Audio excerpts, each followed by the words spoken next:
जिस तरह से मंडल मुर्मू ने झामुमो छोड़ भारतीय जनता पार्टी का दामन थामा है, वो भी रविवार की दिन। इससे पता चलता है कि प्रधानमंत्री नरेंद्र मोदी और गृह मंत्री अमित शाह के आगमन की खबरों के आते ही झामुमो पर इसका बुरा असर पड़ता हुआ नजर आया है। हम आपको हमारी इस रिपोर्ट में ये बताना चाहेंगे, जिस तरह की स्थिति रविवार को झारखंड में चुनाव प्रचार के दौरान बनी, बीजेपी की ओर से इसी का असर झामुमो पर पड़ा है। जी हाँ, केंद्रीय गृह मंत्री अमित शाह रविवार को झारखंड में भाजपा का घोषणा पत्र जारी करते हुए नजर आए, जिसमें पार्टी ने कई बड़े वादे किए, ये भी उन्होंने बताया।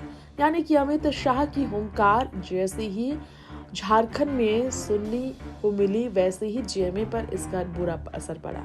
जेएमएम के नेता ने भाजपा का दामन थामा और भगवा को अपनाने पर कहा कि ये सिद्धू कानू का आशीर्वाद है कि भगवा को अपनाने का उन्हें मौका मिला है।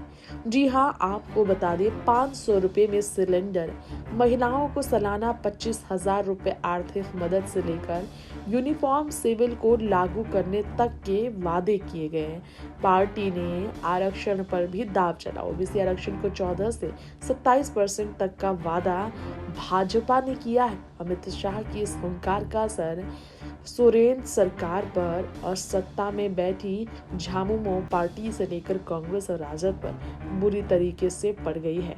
शैक्षणिक संस्थानों और नौकरियों में अन्य पिछड़ा वर्ग को 27% आरक्षण दिया जाएगा अगर भाजपा की सरकार बनती है।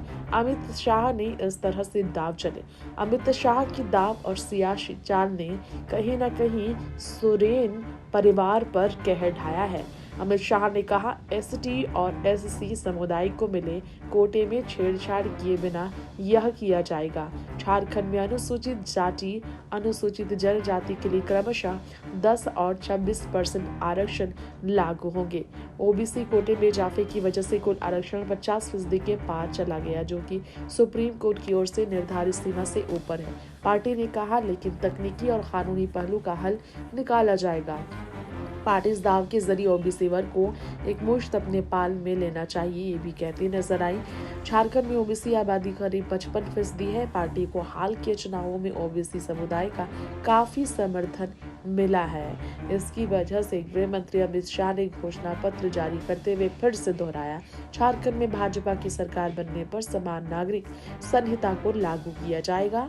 साफ किया उन्होंने भी कि अनुसूचित जनजाति को इससे बाहर रखा जाएगा।